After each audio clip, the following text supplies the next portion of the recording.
Hello, I'm Smita Kumar and you're watching MediCircle. Startups today need a more customized approach and a targeted promotion to have an impact on its audience. With that view in mind, we in the MediCircle are organizing a healthcare startup series that's a media campaign that will be published on our website and promoted across all social media channels. The prime idea is to connect the audience, connect the people with the different products and offerings that these healthcare startups are offering. In this initiative, we are approaching lots of healthcare startups from all over India, working in different domains to get their views on the healthcare environment today. The Indian healthcare ecosystem is already witnessing a lot of innovative disruptions pre, post, during COVID, and they are solving a lot of problems of the healthcare, especially some bigger challenges like affordability, accessibility, and availability. So through these series, our one aim is to raise awareness about the impact of this initiative, the latest developments on this front, and the areas in which there are still some scope for improvisation.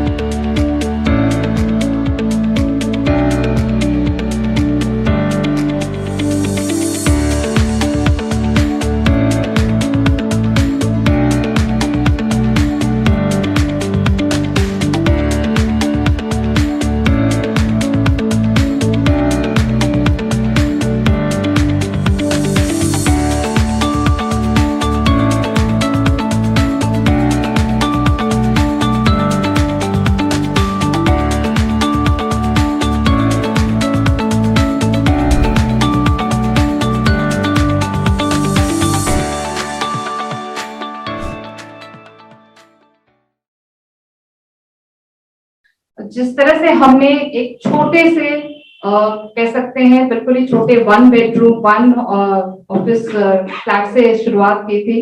Today we have more than 100+ employees और with 600+ hospitals. हमने journey जो start की थी वो एक hospital software company की journey के रूप में स्टार्ट की थी. आज वो इंडिया की तीसरी बड़ी हेल्थ केयर IT कंपनी है जो अपने में एक काफी अच्छा मुकाम हासिल किया है.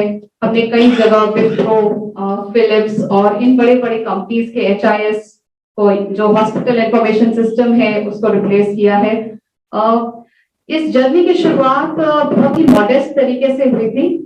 साथ ही साथ एक उद्देश्य ये था कि कोई भी पेशेंट कभी भी अगर अस्पताल जाता है तो उसका एक्सपीरियंस अच्छा नहीं रहता है. एक तो पहले से ही दुखी होता है, अगर उसके रिलेटिव बीमार होते हैं तो ओवरऑल हॉस्पिटल एक्सपीरियंस को किस तरह से अच्छा किया जा सकता है, IT का यूज करते हुए किस तरह से ऑपरेशंस को सक्सेसफुल और स्मूथ किया जा सकता है, इसकी कोशिश की थी.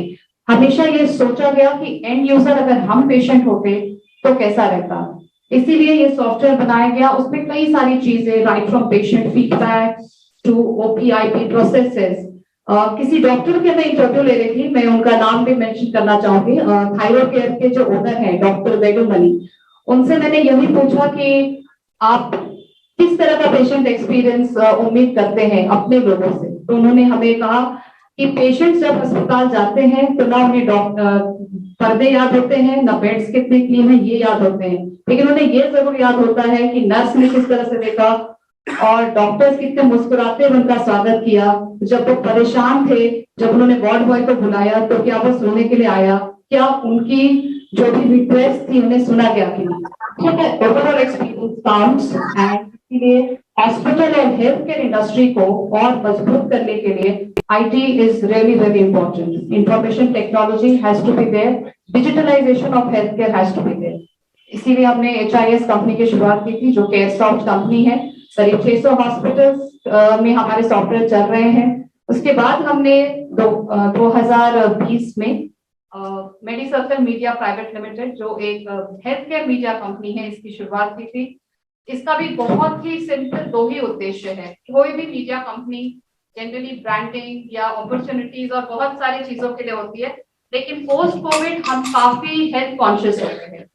पहले की तरह नहीं है. हम आज वीडियो कंसल्टेशंस ले रहे हैं डॉक्टर से, जबकि वीडियो कंसल्टेशंस कई सालों से थे. आज के दिन में पेशेंट्स के मोबाइल पे, ऐप पे ईमेल्स पे सारे अलर्ट्स और रिमाइंडर्स आते हैं, यानी पेशेंट इंफॉर्मेटिव हो रहे हैं। तो जो भी लोग हैं, और सबसे इम्पोर्टेंटली इंडिया जो है वो सिकनेस से वेलनेस की तरफ कन्वर्ट हो रहा है, की तरफ मूव कर रहा है। इसका मतलब क्या है, जैसे डेवलप्ड कंट्रीज में लोग बीमार पड़ने का इंतजार नहीं करते, लोग पहले ही जाकर के अपने टेस्ट कराते हैं, चेकअप्स करवाते हैं, ताकि बीमार पड़ने की नौबत नहीं आए। कोविड ने हमें फिलहाल ये तो जरूर सिखा दिया है कि हम कैसे सिकनेस से वेलनेस की तरफ जा सकते हैं। यानी इंडिया की जो साइकोलॉजी थी कि जब तक परेशानी पूरी तरह से सर के ऊपर न जाए, लोग डॉक्टर के पास जाना पसंद नहीं करते थे, लेकिन आज लोग योगा कर रहे हैं, मेडिटेशन कर रहे हैं, खान पान का ध्यान रख रहे हैं। कोविड लॉकडाउन ने हमें सिखाया कैसे सात्विक भोजन, simple living is also very very good. बाहर का खाना न खाते हुए घर में जो सिंपल खाना है, एक्सरसाइज, योगा, जो हमारी पुरानी प्राचीन पद्धतियां हैं, जो हमारा खुद का अपना धरोहर है, योगा और इनके प्रति होम्योपैथी, इनके प्रति हमारा जागरूकता हमारी बढ़ी। इसलिए उस पॉइंट को फोकस करते हुए हमने मेडी सर्कल 2 उद्देश्यों से खोला था, स्टार्ट किया था। पहला उद्देश्य ये था टू स्प्रेड अवेयरनेस, यानी कि बीमारी होने का इंतजार न करें, बीमारी से बचने के लिए हमें क्या करना चाहिए। हर घर में कोई ना कोई अस्थमा, डायबिटीज, हाइपरटेंशन, इतने सारे पेशेंट्स के साथ रह रहे होते हैं। उनका बचाव क्या है, उस बीमारी को रिवर्स कैसे किया जा सकता है, उसके सिम्टम्स क्या हैं।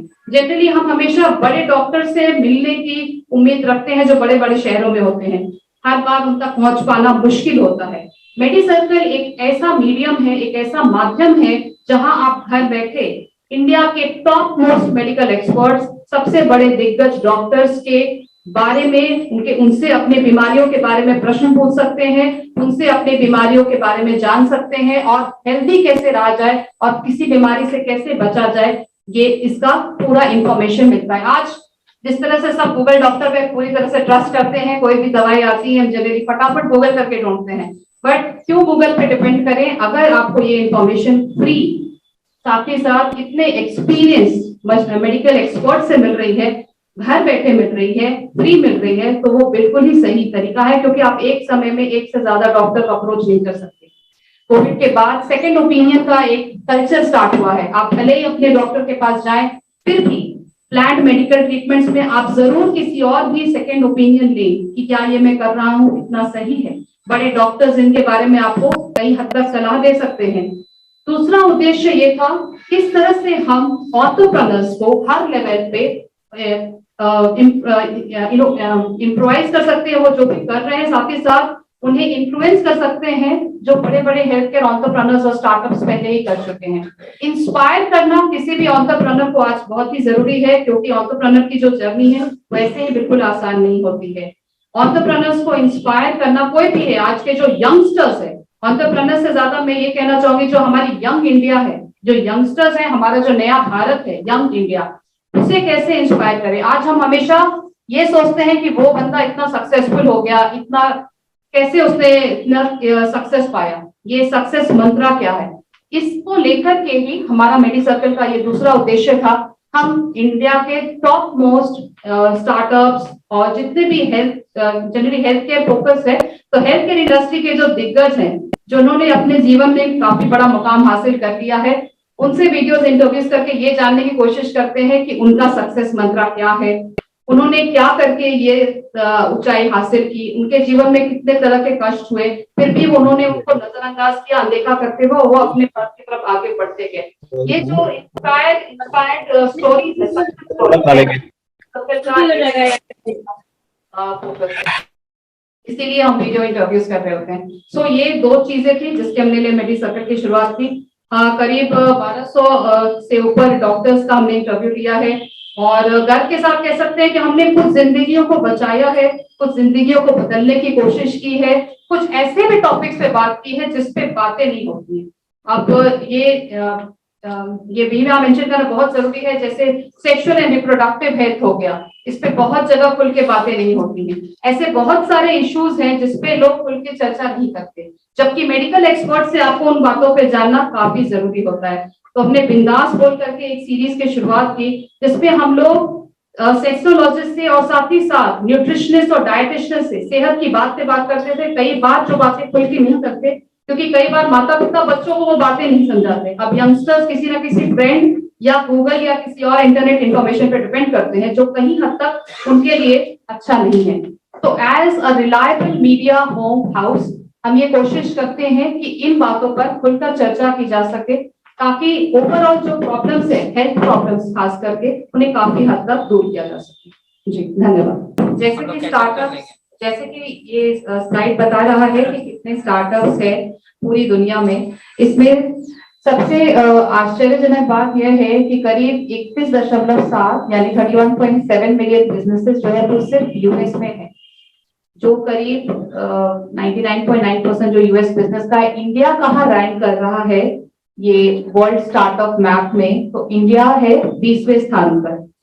ऑल इंडिया का हमारे रैंक और वर्ल्ड रैंकिंग के हिसाब से इंडिया 20वें स्थान पे है। अगर सिटी वाइज रैंक चेक किया जाए, पहला सैन फ्रांसिस्को है, मुंबई जो है वो 15वें स्थान पे है, जहां से मैं हूँ, मतलब मेरी सर्कल कंपनी है, और बैंगलोर जो कि एक स्टार्टअप हब समझा जाता है, बिल्कुल सही है, बिकॉज कई सारे स्टार्टअप्स फंडिंग्स और इनके लिए बैंगलोर इज ट्रीटेड लाइक जैसे सिलिकॉन वैली ट्रीट की जाती है फॉर आईटी। सो बैंगलोर इसके जगह पे सिटी रैंकिंग के हिसाब से ऑल वर्ल्ड में, पूरे विश्व में 10वें स्थान पर है।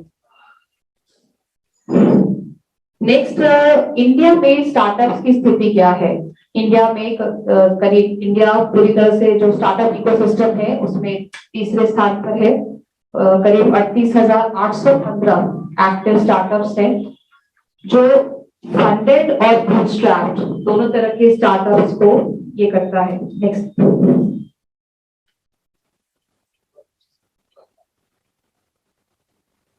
2018 में करीब 50,000 स्टार्टअप्स थे इंडिया में, और इसमें सबसे ज्यादा संख्या टेक्नोलॉजी लेड स्टार्टअप्स की थी, करीब 8,900 से 9,300, और 1,300 नए स्टार्टअप्स थे जो 2019 में थे। ऑन एन एवरेज देखा जाए तो करीब 2 से 3 टेक स्टार्टअप्स हर दिन पैदा हो रहे हैं, मतलब टेक स्टार्टअप्स से ज्यादा है।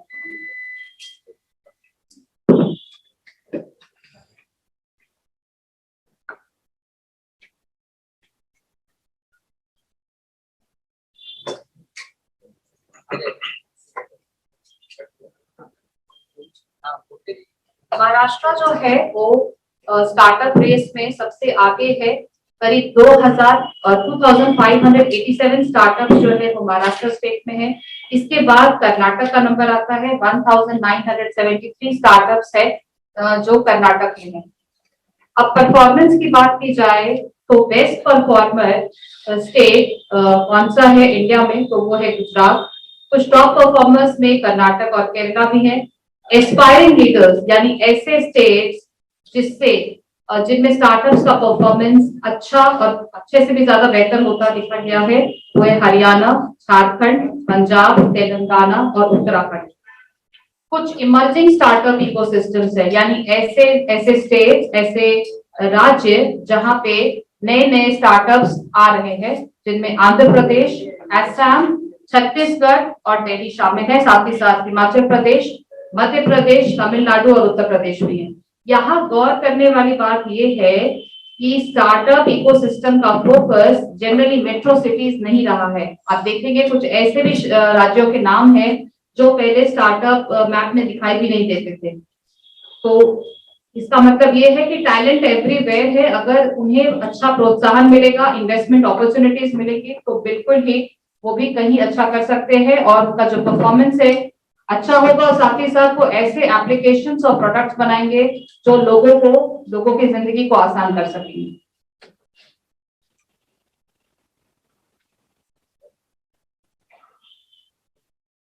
अंडमान एंड निकोबार आइलैंड्स, इसमें जो ये वो नॉर्थ ईस्टर्न स्टेट्स है, एक्सेप्ट असम और यूनाइटेड टेरिटरीज है जो दिल्ली को एक्सेप्ट करते हैं। जैसे एस्पायरिंग लीडर में नागालैंड, ये दर्शा रहा है कि ऑल इंडिया में स्टार्टअप इकोसिस्टम एक रेवोल्यूशन के जैसा आ रहा है। अब सबसे इंपॉर्टेंट स्लाइड पे जा रहे हैं, जो कि नेक्स्ट स्लाइड है, वो इन्वेस्टमेंट पोर्टफोलियो बताता है 2020 में भारतीय स्टार्टअप्स में इन्वेस्टमेंट किस तरह से रहा। ऑन द प्राइस टेक में 8.5%, हेल्थ सेक्टर में 8%, एजुकेशनल टेक में सॉरी 85% है एंटरप्राइज टेक में, हेल्थ टेक में 80%, इसी तरह से educational tech, financial, retail, consumer, HR, media, entertainment, advertising, marketing, STM and logistics, इनमें अलग अलग डिस्ट्रीब्यूशन है, किस तरह से इन्वेस्टमेंट किया जा रहा है। एंटरप्राइज टेक में सबसे ज्यादा इन्वेस्टमेंट देखा गया है। ये जो आंकड़े हैं वो 2000 के हैं और स्टैटिका एक रिसर्च कंपनी है जिसका डेटा यहाँ पे शो किया गया है। इंडिया में करीब 5694 एक्टिव इन्वेस्टर्स है। किसी भी स्टार्टअप्स को जो फंड करते हैं यानी इन्वेस्टर्स, उनकी संख्या काफी कम है। आउट ऑफ विच अप्रोक्सीमेटली करीब 27% टोटल इन्वेस्टर्स जो है वो यूएस से है। इसमें गौर करने वाली बात ये भी है कि जो एनुअल ग्रोथ रेट है हमारा फिनटेक स्टार्टअप्स का, वो पहले 45% था। जो पहले ई कॉमर्स, अभी आप देखो कितने सारे ई कॉमर्स स्टार्टअप्स आ गए हैं जिनकी जो दर थी पहले जो 20% थी वो बढ़ के अभी 45% हो गई है।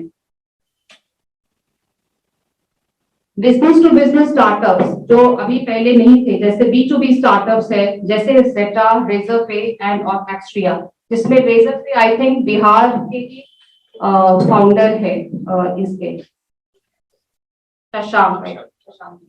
तो इसमें Razorpay का भी नाम है जो करीब 1.9 बिलियन एक्सेस 85 डील्स हुए हैं जिसकी टोटल वैल्यूएशन करीब 1.9 बिलियन डॉलर्स पे है। Sources INC 42 and economic times. ये जो मेरा नेक्स्ट स्लाइड जो मैं दिखा रही हूँ, sector wise distribution of funding in world startups, यानी किस तरह से लोग किन किन सेक्टर्स पे पैसे लगाते हैं, ये बहुत इंपॉर्टेंट है। यानी स्टार्टअप जब भी कोई खोलते हैं, कोई भी एंटरप्रेन्योर अगर कोई स्टार्टअप स्टार्ट करते हैं तो कई सारे पॉइंट्स उन्हें फोकस करने चाहिए।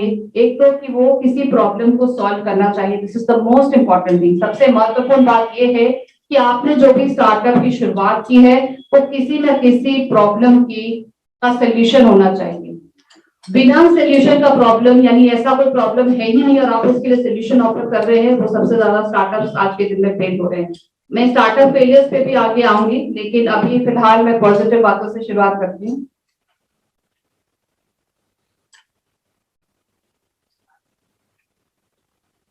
अभी यूनिकॉर्न्स इन इंडिया, जैसे कि आप जानते हैं, करीब 36 इंडियन स्टार्टअप्स हैं जो पहले ही इंडियन यूनिकॉर्न क्लब में अपना नाम दर्ज करा चुके हैं।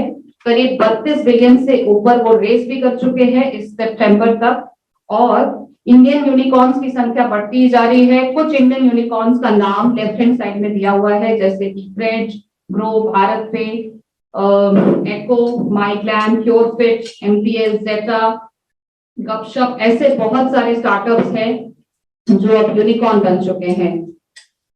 ये इस फैक्ट से काफी अच्छी तरह से समझ में आता है कि 9 इंडियन स्टार्टअप्स ही है जिन्होंने करीब $1 बिलियन के ऊपर का वैल्यूएशन रीच किया है। ये काफी बड़ी बात है। इंडिया एक्सपेक्ट कर रहा है 2023 तक हमारे भारत देश में करीब 100 यूनिकॉर्न्स हो जाएंगे, जिनकी संख्या अभी फिलहाल 36 है, जो कि एक्सपेक्ट किया जा रहा है 2025 तक। लेकिन जिस तरह से ये स्टार्टअप्स परफॉर्म कर रहे हैं, 2023 तक ही शायद 100 यूनिकॉर्न्स हो जाएंगे। अभी सबसे इंपॉर्टेंटली हम सक्सेस एंड फेलियर रेशियो पे आ रहे हैं कि स्टार्टअप्स खुलती बहुत है, आप भी सुनते होंगे। क्या सब सक्सीड करते हैं? जी नहीं, कुछ सक्सीड करते हैं, कुछ फेल करते हैं। एक IBM स्टडी के हिसाब से 90% भारतीय स्टार्टअप्स अपने शुरुआत से 5 साल के अंदर ही फेल करते हैं, और 7.5 out of 10 venture back startups fail. ये भी काफी बड़ा एक फैक्ट है। यूएसए में 12 में से 11 बिजनेसेस फेल करते हैं। वर्ल्ड वाइड में स्टार्टअप्स फेलियर का जो रेशियो है वो 21.5%।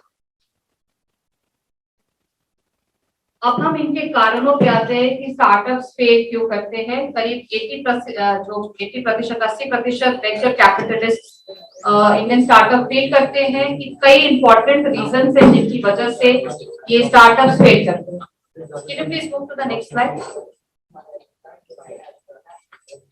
तो ये करीब 5 कारण हैं जो बताते हैं, जो दिखा रहे हैं कि किस वजहों से स्टार्टअप्स फेल कर रहे होते हैं। पहला है प्रोडक्ट मार्केट फिट, यानी आपका प्रोडक्ट मार्केट के लिए फिट नहीं था। दूसरा लीगल रेगुलरिटीज। तीसरा राइट टीम मेंबर, बहुत इंपॉर्टेंट है, जिसमें एक्सपीरियंस लोगों का ना होना एक बहुत बड़ा कारण देखा गया है।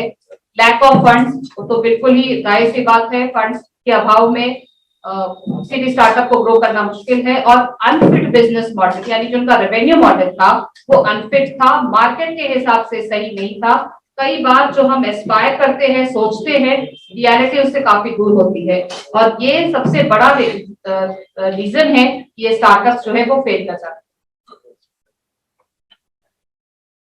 नेक्स्ट स्लाइड में इन्हीं कारणों के ऊपर डिटेल्स में बताया गया है। जनरली ये कारण आपको आराम से इंटरनेट पे मिल जाएंगे, लेकिन मैंने इन कारणों के साथ उन कंपनीज और उन स्टार्टअप, साथ ही साथ जिन लोगों ने उन स्टार्टअप्स की शुरुआत की, यानी जो फाउंडर्स थे, उन्हें भी मेंशन किया है ताकि हम इसे और अच्छे से समझ सके। क्योंकि कई बार हमने जोमेटो का नाम सुना है, ऐसे बहुत बड़े बड़े स्टार्टअप्स है जो लॉस में चल रहे हैं। जनरली जोमेटो से आपने कभी ना कभी जरूर ऑर्डर किया होगा। क्या आपने उनके बारे में और जानने की कोशिश की है कि वो क्या लॉस मेकिंग स्टार्टअप है और क्या वो कभी यूनिकॉर्न बन सकते हैं? जिसमें पहला है कारण, जैसे मैंने बताया, लैक ऑफ पीएमएफ, यानी प्रोडक्ट मार्केट फिट ही नहीं था। जिसमें frankly.me एक प्लेटफॉर्म था जो कनेक्ट करता था पब्लिक फिगर्स को। आई थिंक आपने इनका नाम भी सुना होगा। उल्लू एक तरह का अलग स्टार्टअप है जिसमें आप अपने जो भी रिलेटिव्स है, फ्रेंड्स है, उनसे बर्थडे विशेस आप ले सकते हैं, सेलिब्रिटीज के। इसी तरह का एक frankly.me स्टार्टअप था जिनके सीईओ निकुंज जैन थे। उन्होंने बताया कि this was not a sustainable market fit product. इसी तरह से लीगल रेगुलरिटीज, जैसे कोइनेक्स एक क्रिप्टो करेंसी एक्सचेंज प्लेटफॉर्म है, आरबीआई के कई सारे गाइडलाइंस और रेगुलरिटीज नहीं फॉलो होने की वजह से ये अनसक्सेसफुल रहा। नेक्स्ट पॉइंट पे आते हैं राइट टीम मेंबर का होना।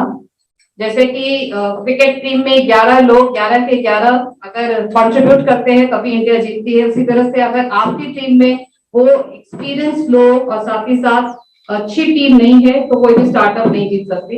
इसका एक उदाहरण दिया है ल्यूमॉस करके, ये आईओटी बेस्ड एक कंपनी है, आईओटी जैसे इंटरनेट ऑफ थिंग्स। इनका भी एक बहुत बड़ा रीजन रहा था कि उनकी टीम राइट नहीं थी उन्होंने जब ये स्टार्टअप की शुरुआत की थी। लैक ऑफ फंड्स एक बहुत ही कॉमन इशू है, जिनके ऐसे कुछ स्टार्टअप जो लैक ऑफ फंड्स की वजह से फेल हो गए वो है जैसे rooms tonight, Mishra motors, इनवीवॉक्स और ऑटो। लास्ट हमारा है अनफिट बिजनेस मॉडल, जिसमें जैसे मैंने आपके सामने जिक्र किया, एक दूसरा स्टार्टअप है ज़ूमो करके जो एक बैंगलोर बेस्ड कंपनी है, कई तरह के कार पोर्टल्स में थी और ये एक अनसक्सेसफुल कंपनी। नेक्स्ट है हमारा बेरियर्स, क्या रोकता है इंडियन स्टार्टअप्स को सक्सेस होने से। ये आपने शायद ये व्हाट्सएप जोक भी बहुत बार आपको मिला होगा कि इंडिया में तो आप एक गन 19 डॉक्यूमेंट्स पे ले सकते हैं, लेकिन अगर आपको एक रेस्टोरेंट खोलना होगा तो उसमें 36 के करीब लाइसेंसेस लगते हैं। व्हाट्सएप जोक ऑल्सो जो बहुत बार फॉरवर्ड हो चुका है। तो ऐसे कई सारे इंफॉर्मेशन है। हमारी गवर्नमेंट खुद ऐसे 6000 ऑब्स्टेकल्स को आइडेंटिफाई कर चुकी है जो कि इंडियन स्टार्टअप्स के रास्ते में कई बार रोने का काम करते हैं। करीब 1500 से 2000 ऐसे कंप्लायंसेस हैं जो सेंट्रल लेवल पे हैं और कुछ ऐसे कंप्लायंसेस हैं, बाकी बचे सारे कंप्लायंसेस स्टेट लेवल पे हैं। इतने सारे कंप्लायंसेस को पूरा करना इतनी आसान बात नहीं। You need to have a very good team so that you are able to maintain all these compliances. Construction permits भी है, करीब 34 प्रोसीजर्स है, 196 डेज लगते हैं। एंड हांगकांग में इसकी कंपैरिजन यानी तुलना की गई है कि जिस तरह से इंडिया में एक कंस्ट्रक्शन परमिट लेने में 34 प्रोसीजर और 196 दिन होते हैं, हांगकांग में सिर्फ 8 प्रोसीजर है और सिर्फ 69 डेज लगते हैं। उसी तरह से एक्सपोर्ट बॉर्डर रिक्वायरमेंट्स जो भी है 52.1 आवर्स इंडिया में है। सिंगापुर में जो कि सबसे ज्यादा प्रगतिशील रहा है सिर्फ 10 घंटे हैं। ये स्टैटिस्टिक्स ये दिखाने के लिए है कि हम कहाँ रैक कर रहे हैं और हमारे साथी देश कहाँ आगे जा रहे हैं और क्यों आगे जा रहे हैं। Moving to the next slide, opportunities, जिसपे ये सेशन आज का आधारित है कि हमारे इंडियन स्टार्टअप्स के अपॉर्चुनिटीज क्या है। आपके मन में सवाल उठ रहा होगा कि जब सेशन का हेडलाइन अपॉर्चुनिटीज एंड चैलेंजेस दिया गया है तो हमने ये शुरुआत की इतनी बातें क्यों की। वो इसलिए कि अगर हम सिर्फ इस बात को करें कि भाई हमारे पास इंडियन स्टार्टअप तो हमेशा फेल होते हैं, 68% के ऊपर इंडियन स्टार्टअप फेल हो रहे हैं। इसके पहले हमें जानना चाहिए कि स्टार्टअप्स कर क्या रहे हैं इंडिया में, उनके लिए किस तरह का माहौल है, क्यों फेल हो रहे हैं, रीजंस क्या है। जब तक आप डीप डाउन नहीं समझेंगे तब तक हम प्लस पॉइंट्स यानी अपॉर्चुनिटीज, माइनस पॉइंट्स यानी जो चैलेंजेस, उसको कभी नहीं समझ सकेंगे। ओवरव्यू देना इसलिए जरूरी था कि भारत 20वें स्थान पर है आज के दिन में, और छोटे छोटे राज्यों से भी अच्छे अच्छे स्टार्टअप्स बाहर निकल के आ रहे हैं। ये क्लियरली ये दर्शा रहा है कि इंडिया में ना टैलेंट की कमी है, लेकिन कुछ चीज जरूर कम है जिसकी वजह से आज हर शहर, हर राज्य से एक टेक स्टार्टअप निकल के आगे नहीं बढ़ पा रहा है, या किसी भी सेक्टर का स्टार्टअप आगे निकल के नहीं आ पा रहा है। और हम सबकी मिलीजुली ये रिस्पॉन्सिबिलिटी होनी चाहिए as a consumer, as a funder, as a incubator कि हम उस स्टार्टअप को आगे बढ़ने में मदद करें। और जो अपॉर्चुनिटीज थे हमारे, सबसे बड़ी अपॉर्चुनिटी तो ये कि इंडिया एक फास्टेस्ट ग्रोइंग इकोनॉमी है।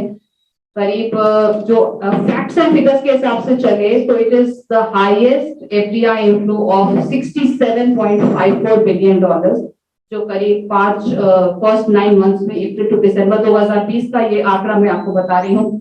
दूसरा सबसे ज्यादा इंपॉर्टेंट है कि यहाँ पे सबसे ज्यादा यूथ पॉपुलेशन है, यानी यंग इंडिया, युवा भारत, जो कई बार आप एक्सपेक्ट कर सकते हो कि जो युवा भारत है वो इन प्रोडक्ट्स को, इन एप्लीकेशंस को, इन ऑफरिंग्स को यूज करेगा। तीसरा, mindset has changed from job seeker to job creator. ये बहुत इंपॉर्टेंट पॉइंट है। शुरुआत में जब हमारे इस पीढ़ी के पहले की पीढ़ी के जो माँ बाप होते थे वो हमेशा अपने बच्चों को नौकरी के लिए ही बोलते थे। आगे जाकर के कई आज भी ऐसे बच्चे हैं, ऐसे युवा है जो नौकरी से न चाहते हुए एंटरप्रेन्योरशिप यानी बिजनेस की जर्नी को भी एक तरीके से ले रहे हैं, और साथ ही साथ उन्हें मदर, फादर, रिलेटिव और सब तरह से सपोर्ट मिल रहा है, सोसाइटी से सपोर्ट मिलता है। ये माइंडसेट का चेंज है। दूसरा है ह्यूज इन्वेस्टमेंट्स इन स्टार्टअप्स। अगर आप देखें तो इंडियन एंड फॉरेन दोनों तरह के इन्वेस्टर्स अट्रैक्ट हुए हैं इंडियन स्टार्टअप्स को। इन्वेस्टमेंट रहेगा तो किसी भी स्टार्टअप को आगे बढ़ने में काफी हेल्प हो सकती है। कुछ गवर्नमेंट इनिशिएटिव्स भी हैं जो कई हद तक बहुत ही इंपॉर्टेंट प्रूव हुए हैं, जैसे startup India, make in India, skill India, मुद्रा योजना, ई-बिज पोर्टल और सेतु। ये कुछ ऐसे सेमी गवर्नमेंट और गवर्नमेंट स्टार्टअप एप्स है, एप्लीकेशन है जो इन इनिशिएटिव्स को आगे बढ़ने में मदद कर रहे हैं। इसके साथ ही साथ कुछ बड़े ब्रांड्स का इन्वेस्टमेंट जैसे रिलायंस, टाटा, जिंक, ये भी काफी हद तक एक कारण है इंडियन स्टार्टअप्स के अपॉर्चुनिटीज का।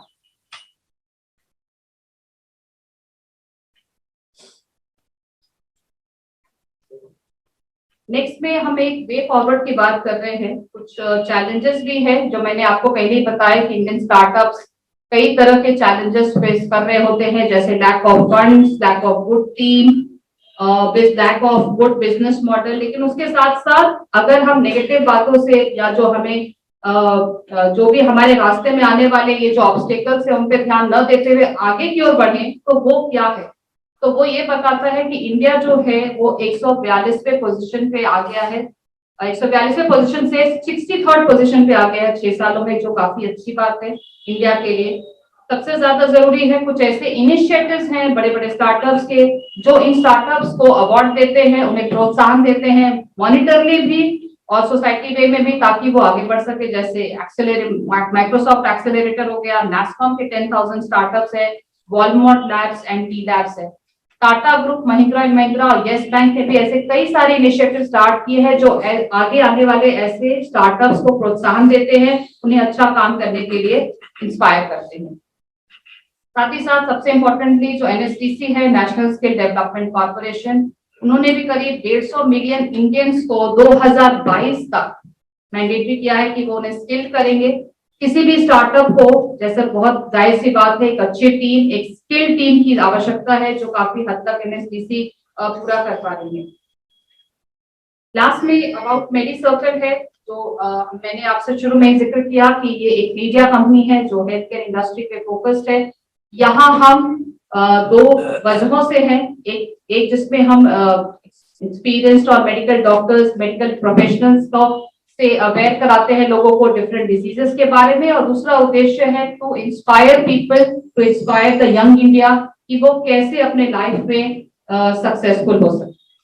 So thank you for listening and listening to me. And this is the end of the presentation.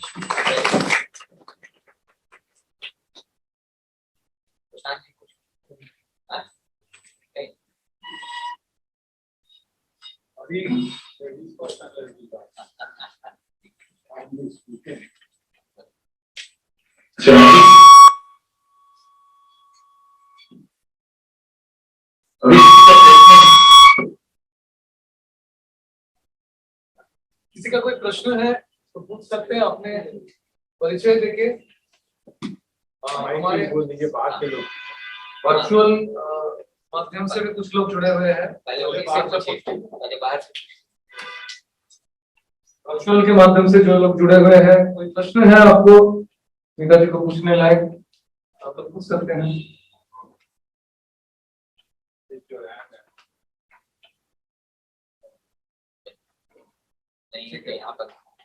यहाँ के उपस्थित उद्योगी और सब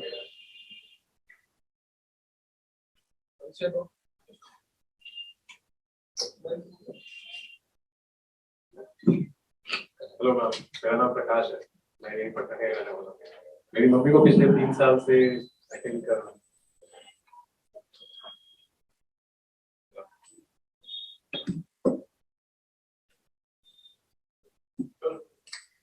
Parkinson disease, left side body part काम नहीं करता, कामता है बहुत, तो उसके लिए कोई पॉकेट डॉक्टर नहीं करता है। अभी एम्स में गार्जियंस में प्लान कर रहे हैं कि दिखाने के लिए, तो ऐसा कोई डॉक्टर प्रेफरेंस आप दे सकते हैं?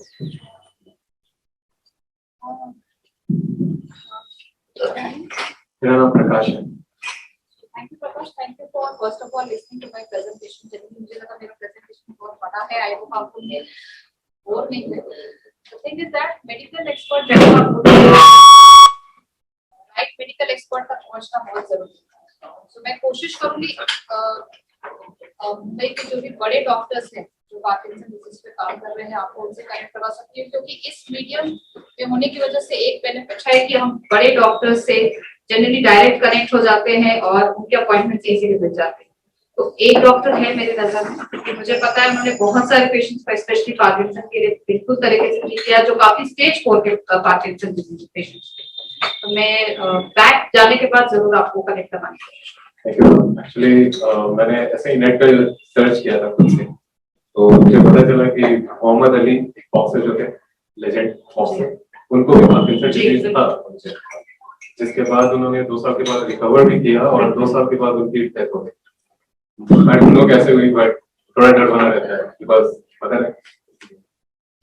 हाँ, लेकिन इसमें ऐसा कुछ रीजन नहीं है पार्किंसन का, और रीजन क्या और कुछ रीजन रहे होंगे। उनकी पार्किंसन डिजीज होने से पहले उनकी लेफ्ट साइड ईयर ड्रम में इंफेक्शन हो गया था, तो उसकी ऑपरेशन करवाई थी हमने, और फिर राइट साइड की भी ऑपरेशन हुई।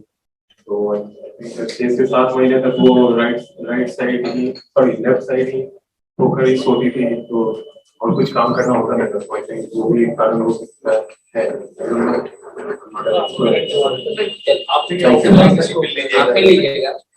Thank you. निशांत कुछ कहना चाह रहे हैं? सर यहाँ पे मैं इंटरप्ट करना चाहूंगी, जैसे प्रकाश जैसे बहुत सारे ऐसे लोग हैं जो सही मेडिकल एक्सपर्ट को ढूंढ रहे होते हैं। इंटरनेट कई बार आपको गुमराह कर सकता है, डॉक्टर्स की जो रैंकिंग होती है, एक्सपीरियंस होते हैं, स्टार्स होते हैं, वो सारे मैनेज होते हैं कई बार। इसीलिए मेडिसर्कल या ऐसे किसी भी रिलायबल टीम से जुड़िए जो आपको सही एक्सपर्ट तक पहुंचाए। और दूसरा सबसे इम्पोर्टेंट, आप हमेशा सेकंड ओपिनियन दें। भले आप किसी भी बड़े डॉक्टर के पास अप्रोच कर रहे हैं, आपको उन पर पूरा भरोसा है, फिर भी कभी भी सेकंड ओपिनियन लेने में न घबराएं, क्योंकि सेकंड ओपिनियन रियली काउंट्स। दूसरे डॉक्टर का भी ओपिनियन लेना बहुत जरूरी है, बड़े डॉक्टर का, एक्सपीरियंस डॉक्टर का, कि वो क्या राय रखते हैं। जो ये माइंडसेट है सेकंड ओपिनियन का, ये सालों से था, लेकिन आई थिंक पोस्ट कोविड ये काफी आगे आया है, और ये डेवलप्ड कंट्रीज का अडॉप्टेड कल्चर है। इंडिया अभी इसको अडॉप्ट कर रहा है। Myself, Nishad Sankar, I'm founder of Accounting Highway. I think कोई बात नहीं,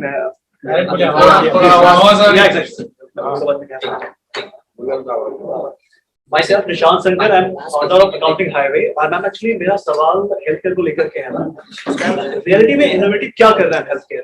एग्जैक्टली अभी जो प्रोसेस सारे डॉक्टर्स या हॉस्पिटल जो है ऑलरेडी काम कर रहे हैं, अगर एग्जैक्टली इनोवेटिव क्या है? बहुत अच्छा सवाल है। बहुत बार हम लोग डिजिटलाइजेशन इन हेल्थ केयर की बातें समझते हैं, सुनते हैं। At the end of the day reality में क्या हो रहा है, मैं आपको एकदम क्विक एग्जांपल देती हूँ। आप घर बैठे किसी भी बड़े हॉस्पिटल को बिना गए, जैसे अगर आप कोई प्लान ट्रीटमेंट करा रहे हैं, मैं फर्स्ट एग्जांपल देंगे, आपने इतने सारे आज के दिन आप एड देखते हो, मेडिबडी हो गया या कितने सारे लोग हो गए, ये पहले कभी भी पॉसिबल नहीं था। अगर आपको कोई प्लान ट्रीटमेंट कराना था, क्या आप हर हॉस्पिटल में जाकर के आप देख सकते थे कि वो हॉस्पिटल कैसा है, उसका इंफ्रास्ट्रक्चर कैसा है, डॉक्टर कैसा है?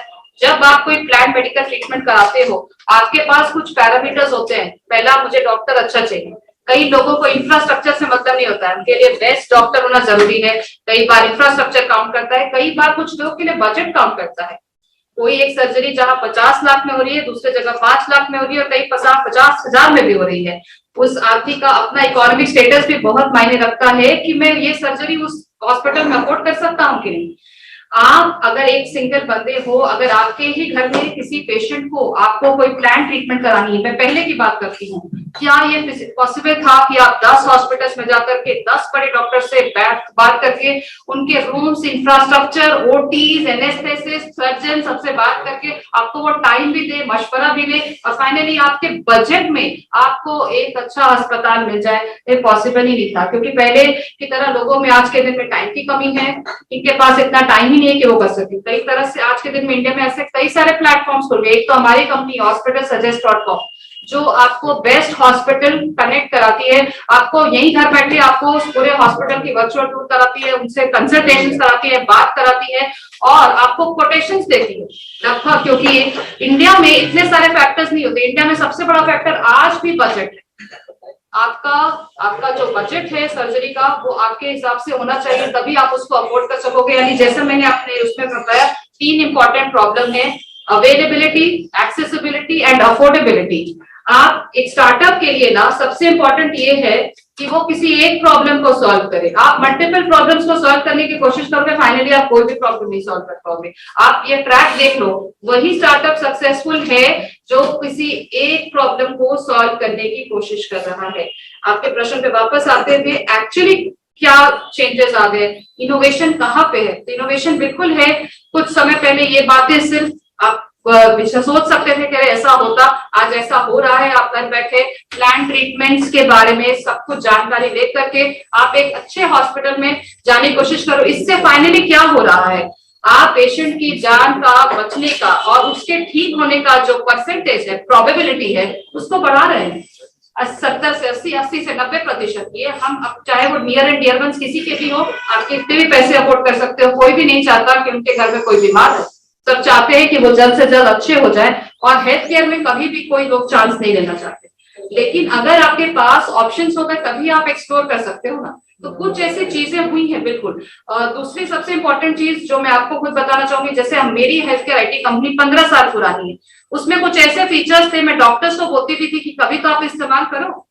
आपको विश्वास नहीं होगा, 30% से भी कम हॉस्पिटल्स मेरे क्लाइंट्स ऐसे थे जो प्रेस्क्रिप्शन सॉफ्टवेयर का इस्तेमाल करते थे। आपको भी पता है, डॉक्टर जाता है, आपको सिर्फ पर्ची ही दे रहा है।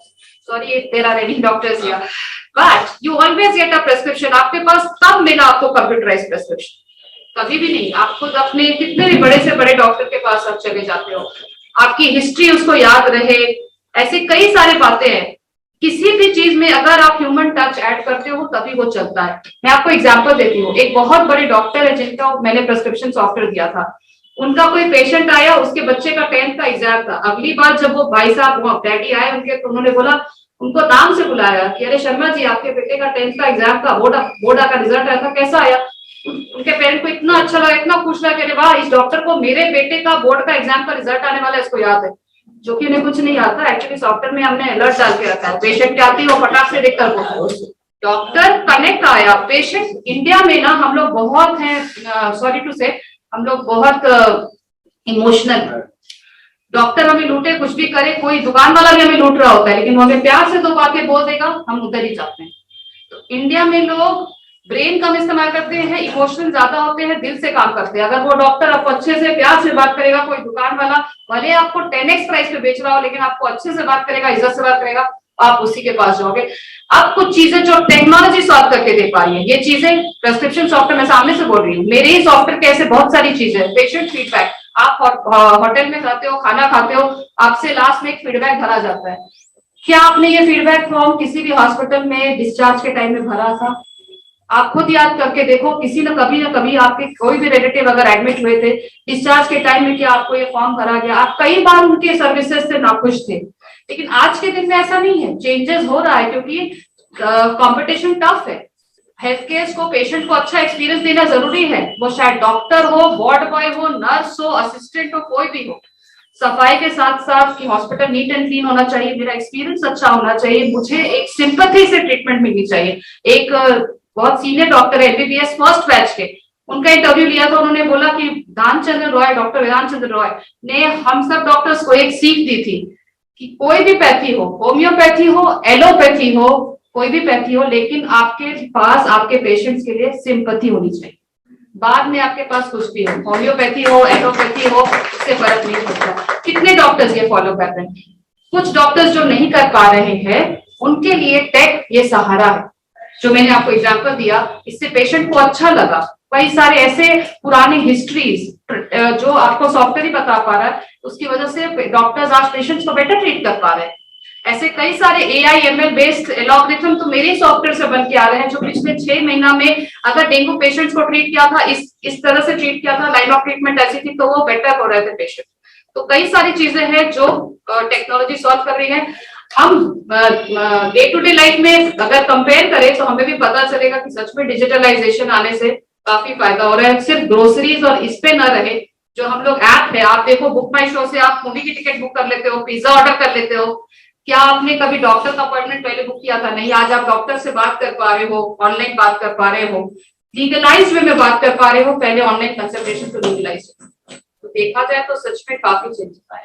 मैम, हम लोग आपको इन्फॉर्म करेंगे कि हमारे बीच में है नीरज जी, और ये काफी अच्छा काम कर रहे हैं। इनका स्टार्ट मेडिकल से ही संबंधित है, अनुमान करके आप इनसे भी बात कर सकते हैं। नीरज जी, आप दो सर इनका thank you, Smita, for the wonderful presentation. Thank you for the wonderful presentation. So basically, मेरे 2 questions थे. Since you are a serial entrepreneur, I have seen your profile right now. You have done CareSoft, you have done Hospital Suggest, and it's been almost 1.5 दशक से you are in business. So 2 questions. Number 1, कि wife husband के बीच में company चलाना कितना आसान है. So my wife is also a doctor, and we were working together in a different company. But when I started my business, I chose not to start with my wife. So what are the challenges? Number 1, and number 2, in this 15 years of journey, are your companies funded or are you bootstrapped? And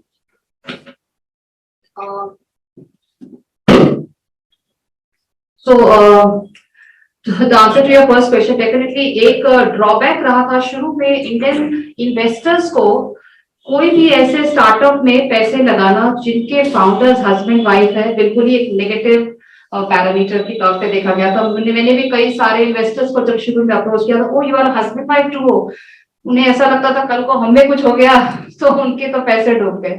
तो ये लेकिन पुराना mindset था।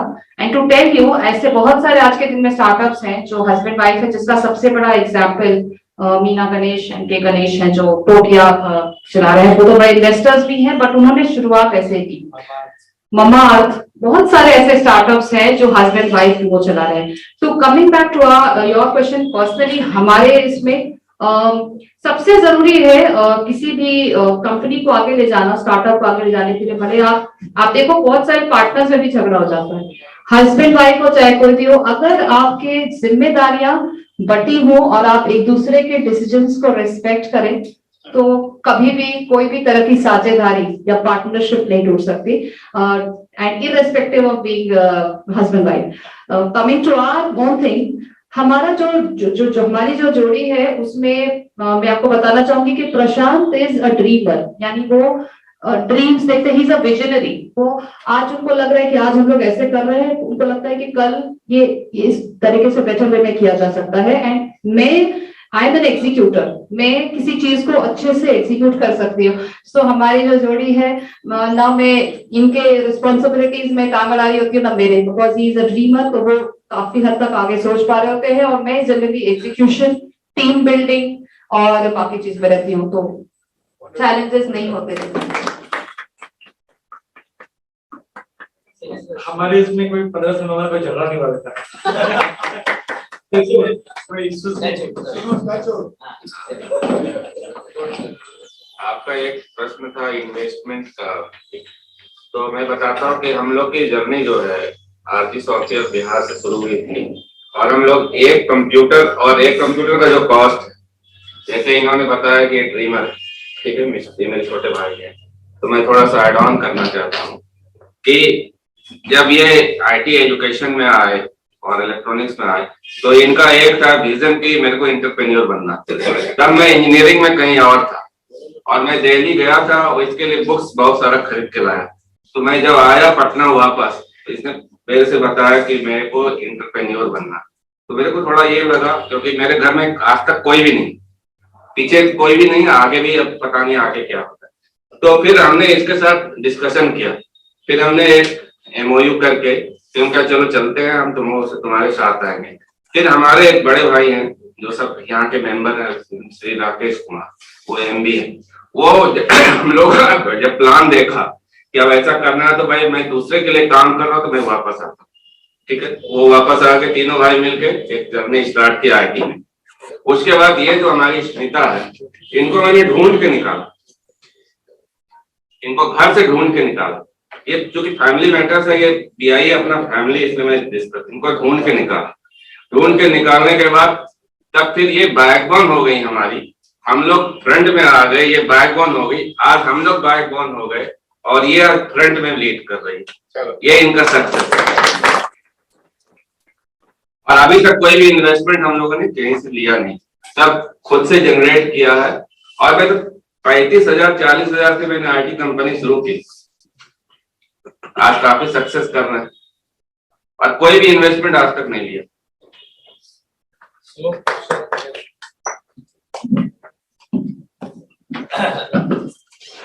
माने परसों हम लोग प्रशांत के आए थे, तो हम लोग किस कर रहे थे कि जल्दी ही वो यूनिकॉर्न, बिहारी यूनिकॉर्न, अभी जो ये है, तो हम लोग मिस कर रहे हैं सेकंड बिहारी यूनिकॉर्न जल्दी होगा।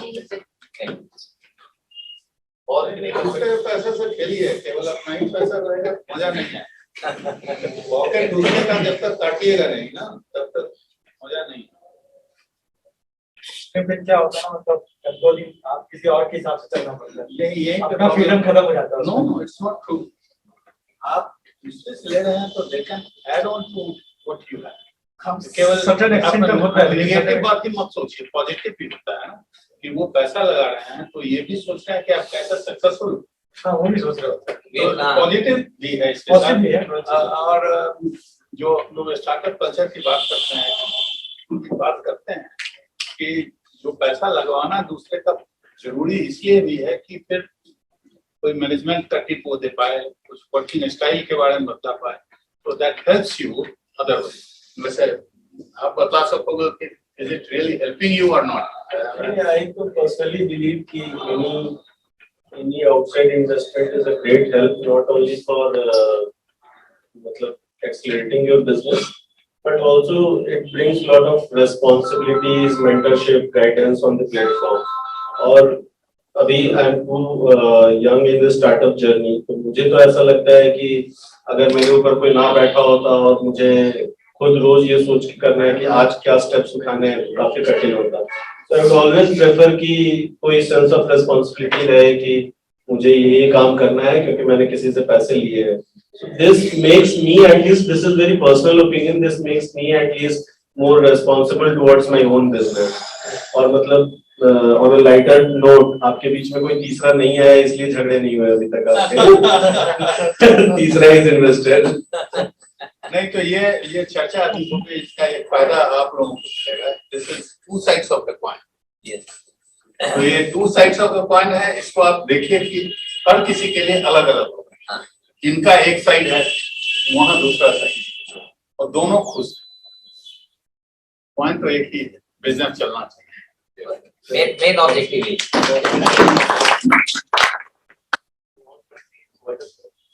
कोई और प्रश्न है, कोई पूछना चाहते हैं? तो सवाल पे से क्वेश्चन है, पूछना चाहता हूं। आई बिल्कुल पूछिए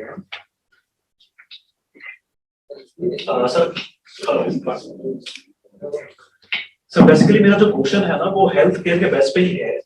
करंटली एक बहुत बड़ा इशू है जो कि लोग बहुत फेस करते हैं। एनालिसिस तो ये है कि जितने भी हमारे ऑस्ट्रेलिया की बात करें हम, कि जो पेशेंट होते हैं, ठीक है ना, उनके पास मान लीजिए सपोज दैट कोई डिजीज आपको है, ठीक है ना, तो ट्रीटमेंट की उनके पास पूरी जानकारी नहीं होती है। नॉर्मल तौर पे क्या होता है कि सपोज दैट कि किसी पर्सन को डिजीज है, वो डॉक्टर के पास जाते हैं, डॉक्टर उन्हें प्रिस्क्रिप्शन देता है कि आप ये कीजिए, ठीक है ना। तो उस पेशेंट को नहीं पता है कि एग्जैक्टली क्या क्या स्टेप होने वाला है मेरे साथ में। इसकी वजह से वो क्वेश्चन नहीं कर पाता है, वो अपने आप को चेक नहीं कर पाता है कि क्या प्रोसेस हुआ, क्या क्या नहीं हुआ, पार्ट बाय पार्ट मेरा क्या पैसा लगेगा, ये पता नहीं होता है। ये मुझे लगता है बहुत बड़ा इशू है। अगर आपको लगता है कि एग्जैक्टली इशू जो है तो उसका क्या सॉल्यूशन हो सकता है?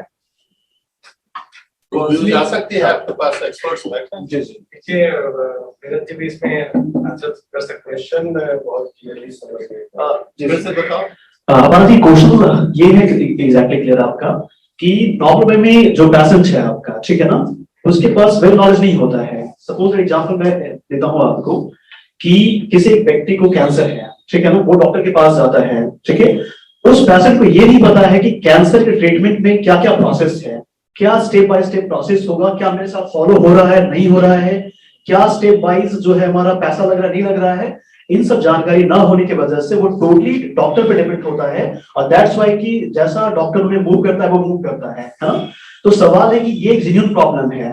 सवाल है इसका सॉल्यूशंस क्या है। अगर हेल्थ केयर को, अगर नॉर्मल तौर स्टार्टअप क्या कर रहे हैं, किसी भी चीज को ऑफलाइन से ऑनलाइन लेके जा रहे हैं, उसको स्टार्टअप कह रहे हैं। रियली ये स्टार्टअप नहीं है। ये स्टार्टअप बिल्कुल नहीं है कि आप किसी चीज को ऑनलाइन, सपोज दैट मेरे पास एक कप चाय है, मैं ऑनलाइन बेच रहा हूं, तो मैं ये नहीं कह सकता कि मैं एंटरप्रेन्योर हूं, है ना। जिन्होंने या तो चाय में कुछ ऐसा होना चाहिए जो किसी और के पास ना हो। अभी रियली मुझे लगता है यही हो रहा है। तो मुझे इसका जवाब चाहिए। पूरी तरीके से तो सहमत नहीं हूँ आपकी बात से। सो स्मिता ने बहुत ब्यूटीफुली एक्सप्लेन किया, अगर आपने ध्यान दिया होगा तो। सो पेशेंट्स का जो प्रॉब्लम है ना, ये ना कि इंफॉर्मेशन गैप है, वही तो आईटी से आप सॉल्व कर रहे हैं।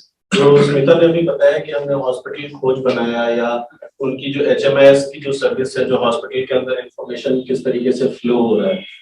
पेशेंट मैंने लास्ट टॉक जब मेरा था तो मैंने भी ये बात बोला, और मेरा जो स्टार्टअप बिजनेस है हनुमान का, that is also on the basic foundation यही है कि there is enough opacity in health care. जब आप एक डॉक्टर के पास जाते हैं या आप हेल्थ केयर सेटअप में कहीं भी जाते हैं, तो सबसे बड़ा प्रॉब्लम यही होता है कि आपको कुछ भी आइडिया नहीं होता है कि मेरे साथ क्या होने वाला है, क्या स्टेप्स फॉलो होंगे, क्या पैसे लगेंगे। सो एक कमर्स एंगल है कि क्या पैसे लगेंगे, किन चीजों पे खर्च होगा, उसका कोई पहले से आइडिया नहीं होता है। और दूसरा कि स्टेप बाय स्टेप में भी आपको इन्फॉर्म नहीं किया जाता। आपको दिन के एंड में या तो बिल दिया जाता है या पेशेंट के ट्रीटमेंट के बाद बिल दिया जाता है कि आपको इतना पैसा देना है।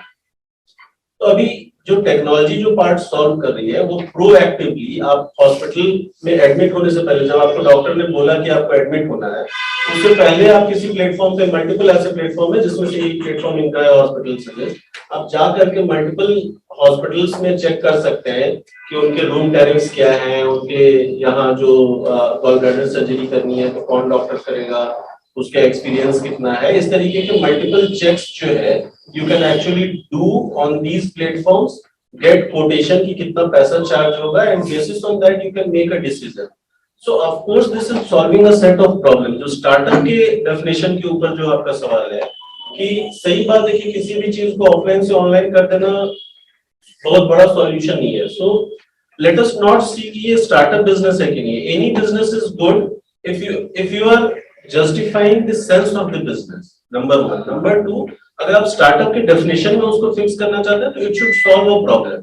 सो जो क्वेश्चन आपका है कि पेशेंट की जर्नी के अंदर जो ओपेसिटी है उसको कुछ भी पता नहीं होता, अगर आईटी से उसको सॉल्व कर पा रहे हैं, और ये मॉडल स्केलेबल है कि आज मैं पटना के सारे हॉस्पिटल इस आईटी प्लेटफॉर्म से कनेक्ट कर पा रहा हूँ, फिर मैं पूरे भारतवर्ष का कर दूंगा, फिर मैं पूरे दुनिया का कर दूंगा। सो मेरे पास जो ऑप्शंस हैं वो बहुत वाइड हो जाएगा। ये एक स्केलेबल मॉडल है, तो डेफिनेटली ये स्टार्टअप के डेफिनेशन में आता है, ऐसा मेरा मानना है। स्मिता, अगर आप आंसर करना आपके आंसर में सिर्फ 2 बातें जोड़ना चाहूंगी। आपके क्वेश्चन में 2 बातें हैं। देखिए, एक आप कमर्शियल एंगल देख रहे हैं, जो हॉस्पिटल सजेस्ट, जैसे मेरी कंपनी, ऐसे बहुत सारे और प्लेटफॉर्म्स हैं जो आपको फाइनेंशियली बताएंगे कि ये ट्रीटमेंट प्लान किस तरह से अफोर्डेबल रहेगा या पेमेंट्स कैसे रहेंगे। इवन बिल स्टैटिस्टिक्स, आपके बिल्स अगर आपके डिपॉजिट से ज्यादा हो रहे हैं तो मेरी सॉफ्टवेयर से आपको कई बार SMS जाएंगे कि भाई डिफरेंस पे कर दो। This is one angle. The second angle is जो रिमाइंडर्स होते हैं कि मेरा नेक्स्ट सेशन ये आने वाला है, इसका नेक्स्ट प्रोसेस ये होने वाला है, उन चीजों को हम लोग कहाँ एकोमोडेट करते हैं, तो पेशेंट पोर्टल पे करते हैं, जो कि कई नई चीज है। कई सारे लोगों ने अभी तक सुना भी नहीं होगा। कई सारे हॉस्पिटल्स आज के दिन में पेशेंट पोर्टल को प्रमोट कर रहे हैं। वो क्या चीज है? जिस तरह से हॉस्पिटल में बैठा रिसेप्शनिस्ट उस सॉफ्टवेयर को यूज कर रहा है, जैसे एक हॉस्पिटल मैनेजमेंट सॉफ्टवेयर होता है, उसी तरह से उसका एंड यूजर कौन है? मैं पेशेंट। तो मैं पेशेंट भी अपने प्रोसेस, अपने ट्रीटमेंट प्रोसेस, अपने बिलिंग प्रोसेस को पूरी तरह से देख सकूं, इसके लिए एक सॉफ्टवेयर एक्सेस करता है जिसको पेशेंट पोर्टल बोलते हैं। पोस्ट कोविड हमने खुद से ही कितने सारे क्लाइंट्स में ये एडेड फीचर ऐड करके दिया जो पहले से ही था, लेकिन कई सारे हॉस्पिटल्स ने आज के दिन में पेशेंट्स को प्रमोट ही नहीं किया है। जिस तरह से कंज्यूमरिज्म बढ़ रहा है, पेशेंट इन्फॉर्म हो रहा है, पेशेंट खुद जानना चाहता है कि कितना बिल हुआ, मेरा क्या प्रोसेस है, नेक्स्ट क्या करना है मुझे, ये पेशेंट पोर्टल सॉल्व करके देता है। तीसरी बहुत इंपॉर्टेंट एंगल है जो आपने इनसे डिस्कस नहीं किया, जो मैं बताना चाहूंगी, वो है मेडिकल ट्रांसपेरेंसी। क्या आपको पता है सिर्फ मुंबई का जो हॉस्पिटल है, टाटा जो कैंसर हॉस्पिटल है, वो एकमात्र इंडिया का ऐसा हॉस्पिटल है कि अगर आप वहां भर्ती होते हो कैंसर के इलाज के लिए, तो आपके इलाज के दौरान आप पे जो इन्वेस्टिगेशन, ट्रीटमेंट्स और टेस्ट हुए, वो आपको आपके पोर्टल पे, आपके खुद के मोबाइल पे क्लियरली दिखाई देते हैं। ये कितने सारे इंडियन गवर्नमेंट प्राइवेट हॉस्पिटल्स में ये जो ट्रांसपेरेंसी है नहीं होती। आप खुद ही अगर हॉस्पिटल में किसी भी वजह से एडमिट हो, डिस्चार्ज होने के बाद अगर आप खुद ही पूछोगे उस हॉस्पिटल को कि मेरा केस पेपर्स दिखाओ, मुझे मेरे जीपी, मेरे फैमिली डॉक्टर को दिखाना है, उसके लिए एक बहुत बड़ा प्रोसीजर है, मेडिकल रिक्वेस्ट करने पड़ते हैं केस पेपर्स के लिए। तो ये ट्रांसपेरेंसी की कमी है जो कि डेवलप्ड कंट्रीज में नहीं है। आप जैसे ही एडमिट होते हो, आपके रिलेटिव, आपके पूरा परिवार आपका पूरा ट्रीटमेंट प्लान देख सकता है। आप हॉस्पिटल में जब एडमिट हो इंडिया में, तो क्या आप अपने इंडोर केस शीट्स देख सकते हैं? जी नहीं, आप नहीं देख सकते। आपको खुद उसको रिक्वेस्ट करना पड़ता है, उसके लिए पूरा मेडिकल लीगल प्रोसेस है। ये एक थर्ड एंगल है जो इंफॉर्मेशन ट्रांसपेरेंसी नहीं होने का, मेडिकल ट्रांसपेरेंसी नहीं होने का है, जो कि बिल्कुल आगे आने वाले सालों में ऐसे और भी कई सारे स्टार्टअप्स होंगे और रेगुलरिटीज होगी जो इन पे काम करेंगी, क्योंकि actually at the end of the day वो मेरा डेटा है, पेशेंट का ही डेटा है जो पेशेंट के पास नहीं है। I hope I am able to answer this. मैं इसमें एक चीज और बोलना चाहूंगा। बेसिकली आप जो ये सोच रहे हो ना कि मतलब किसी भी ट्रीटमेंट का इसका प्रोसेस क्या क्या स्टेप बाय स्टेप रहेगा, एक काउंसलिंग सर्विस की बात कर रहा हूँ जी। इनको एक हमारे मॉडल चाहे आपके मॉडल में एक काउंसलर की रिक्वायरमेंट है जो इनको पूरा ट्रीटमेंट का ए से लेके जेड तक गाइड करे कि तुम्हारे साथ होने वाला क्या है और इसका एस्टिमेटेड कॉस्ट क्या होने वाला है। आप सब यही क्वेश्चन कर रहे थे कि पूरे ट्रीटमेंट का मेरे साथ क्या क्या स्टेप होने वाले हैं और इसका एंड रिजल्ट क्या होने वाला है और इसका एस्टिमेटेड कॉस्ट क्या होने वाला है। या बहुत हद तक बिल्कुल सही कह रहे हैं। ये सर अभी हम भी ये सर्विस प्रोवाइड नहीं कर रहे हैं और इंडिया में एक्चुअली प्रॉब्लम क्या है कि केयर पाथवेज वेल डिफाइंड नहीं है। आप अगर किसी डॉक्टर से भी बात करते हैं तो वो मतलब कोई भी जो आईटी प्रॉब्लम सॉल्व करेगी वो क्या करती है कि अवेलेबल इंफॉर्मेशन को ही प्रोसेस करती है। अभी इंडिया में क्या है कि केयर पाथवे फॉलो करने वाले डॉक्टर्स और नंबर ऑफ हॉस्पिटल्स ही बहुत कम है। अगर आप बात करेंगे तो दिल्ली में हार्डली ऐसे 2 हॉस्पिटल होंगे जिनके पास डिफाइंड प्रोटोकॉल केयर पाथवेज बने हुए। Otherwise, it is more of a very personalized level of thing which a doctor follows. May it be cancer or may it be jaundice. So it is very personalized level. So जब हम लोग care pathways अच्छे से define कर लेंगे और वो universally follow होने लगेगा, तो NDHMA ऑलरेडी जो है इन प्लेस है, नेशनल डिजिटल हेल्थ मिशन, और उसके सारे जो स्मिता करना चाह रही हैं वो अभी इतना फास्ट एक्सीलरेट होगा। जैसे पोस्ट कोविड टेली कंसल्टेशन बढ़ गया। अभी एनडीएचएम के अप्लाई होने के बाद आप देखेंगे कि पेशेंट डेटा यूपीआई की तरह यूज होने लगेगा। सो आपको कोई भी डॉक्यूमेंट कैरी नहीं करना पड़ेगा, you just give your number and document consent on the OTP and the documents और medical documents can be transferred from one platform to another platform. ये बहुत सिंपल हो जाएगा। एक क्लास मेरा क्वेश्चन है हेल्थ इंश्योरेंस के बारे में, आप लोग कैसे गाइड करते हैं या किस तरह से लोगों को? मेडिकल फील्ड की काफी बात करेंगे। डायरेक्ट तो मेरा सब्जेक्ट नहीं है, लेकिन फिर भी अभी क्योंकि हमारे पास हमारे एप्लीकेशन में ये प्रोसेस होता है, तो जितने भी अभी हेल्थ इंश्योरेंस है उनका अपना एक रेट स्ट्रक्चर और एक कैटेगरी स्ट्रक्चर है, उनके हॉस्पिटल का क्लासिफिकेशन है, उसके हिसाब से सिटी वाइज, एरिया वाइज और क्लासिफिकेशन ऑफ हॉस्पिटल और इंफ्रास्ट्रक्चर वाइज उनके कैटेगरीज है, उनके हिसाब से उनका हॉस्पिटल के साथ एक रेट कॉन्ट्रैक्ट है। आप जैसे जो भी इंश्योरेंस जिसकी कंपनी का इंश्योरेंस है तो उसके हिसाब से आपको एक स्लैब मिलता है कि आप किस तरह के हॉस्पिटल में आप ट्रीटमेंट करा सकते हैं। तो वहाँ पे आप अपने ट्रीटमेंट आप अपने जो भी लिमिट आपने इंश्योरेंस लिए 5 लाख या 25 लाख जो भी लिए अपने, उसके हिसाब से आप ट्रीटमेंट कराओगे। कॉस्ट स्ट्रक्चर में आपका इन्वॉल्वमेंट एज ए पेशेंट कुछ भी नहीं है, बिकॉज आप इंश्योरेंस कंपनी और हॉस्पिटल का बीच का मामला है। आप उसका प्राइस पे जरा भी कंसर्न नहीं होते हो, 5,000 लग रहा है या 50,000 लग रहा है, आपका कोई कंसर्न खास उसमें होता नहीं है, क्योंकि आपको अपने जेब से भरना नहीं होता है। ठीक है, थैंक यू। अभी मैं मेरा ये है कि इसकी वॉइस ऑफ हेल्थ आप लोग चला रहे हैं, और जैसा कि सब इंश्योरेंस के विषय में बताया, तो क्या आप ये जो मेडिक्लेम पॉलिसी जो कंपनियां बेचती है, या उनसे आप लोग कभी डिस्कस किए हैं कि बहुत सारा जो मेरिट रीजन होता है उसमें भी वो लोग क्या करते हैं कि पेशेंट को सहायता नहीं देते? एक्चुअली मेरा नाम अशोक कुमार है और हम एक कंसेप्ट अंदर प्राइवेट लिमिटेड कंपनी चला रहे हैं, जो कि tele health service provider company है, इंडिया, बांग्लादेश और जस्ट बिहार से हम लोग स्टार्टअप किए हैं 2020 में। तो हमने देखा कि बहुत सारे पेशेंट हैं जो कि उनका जो डिजीज था, तो उस डिजीज में न करके और उसको अलग से जो है कि एक अलग डिजीज बता के उनका जो है इंश्योरेंस कैंसिल कर दिया गया। हमने इसके लिए फाइट कर रहे हैं, हैदराबाद लोमार्ट कंपनी है और बहुत सारी कंपनियां हैं, उस पर हम लीगल फाइट कर रहे हैं उसके लिए, अपने दूसरे पेशेंट के लिए। तो ये बहुत जरूरी है, एक फैक्ट है कि आप लोग को उसमें आवाज उठाना चाहिए, यदि मीडिया हो सकता। ऐसा मेरे पास लगभग 25 केसेस है जिसके लिए हम पर्सनली फाइट कर रहे हैं। हमें शेयर कीजिएगा, ठीक है, ऑफलाइन मेरा एक सवाल है कि आज के दिन में वेरियस जो मेडिकेयर वगैरह है जो अपना प्रचार कर रहे हैं, उसमें ये किसके ऊपर में बिलीव किया जाए, ये कौन कैसे डिसाइड करे? हमारा जैसा आदमी को तो डेली 5 या 10 आता है, और मैं 48 टेस्ट करूंगा 499 रुपये लूंगा, मैं 69 करूंगा, मार्केटिंग जगह को छोड़ दीजिए। मैं बोल रहा हूँ कि about the reliability, is there any platform by which lab वगैरह का रिलायबिलिटी आप जानना चाह रहे हैं कि उसका रैंकिंग क्या है? मैं वही जानना चाहता हूँ।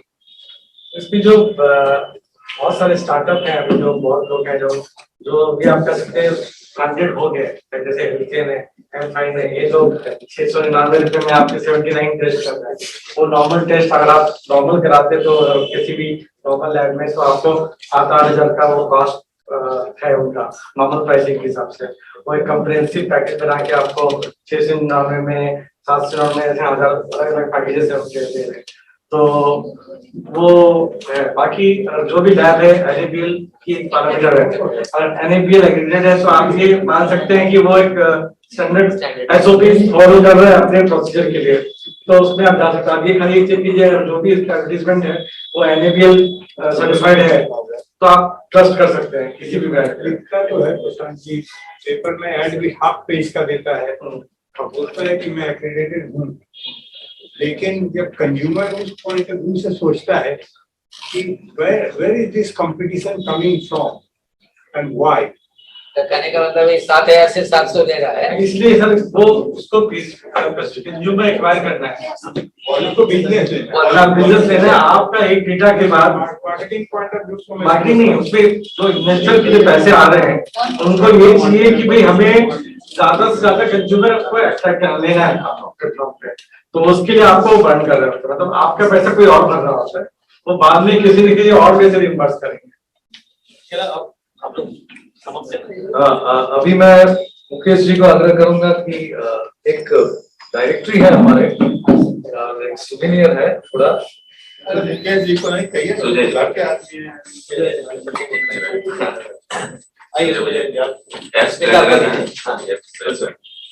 श्री सुजय सौरभ जी जो हमारे BIA कैप्स ट्रेजरर हैं, जस्ट पास ट्रेजरर, उनसे अनुरोध करते हैं।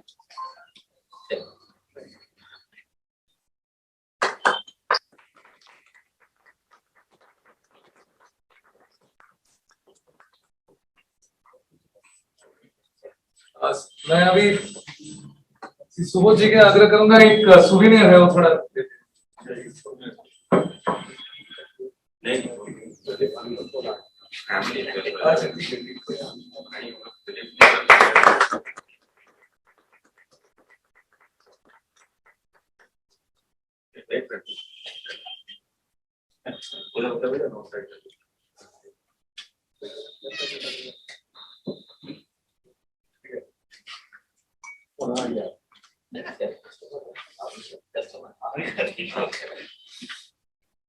अभी कार्यक्रम का अंत और हमारे समन का शुरुआत। धन्यवाद छोटी सी शब्द है, thanks is too small award to express our heartful gratitude to speaker Kumar and mister Prashant Kumar.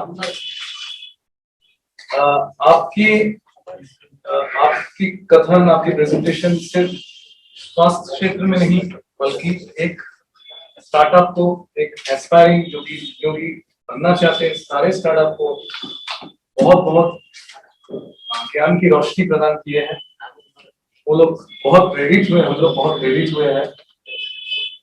मैं अपने सारे माननीय सदस्यगण, अध्यक्ष जी है, अध्यक्ष जी है, सदस्य सचिव, ट्रेजरर, खासतौर से मुकेश जी को धन्यवाद देना चाहूंगा ये कार्यक्रम को सपोर्ट का समर्थन करने के लिए। मेरे सारे उद्योगी मित्रों जो कि उपस्थित हैं, एस्पायरिंग स्टार्टअप जो कि कुछ छात्र छात्रा स्टार्टअप बनना चाहते हैं, उद्योग लगाना चाहते हैं, उन सबको धन्यवाद देना चाहूंगा।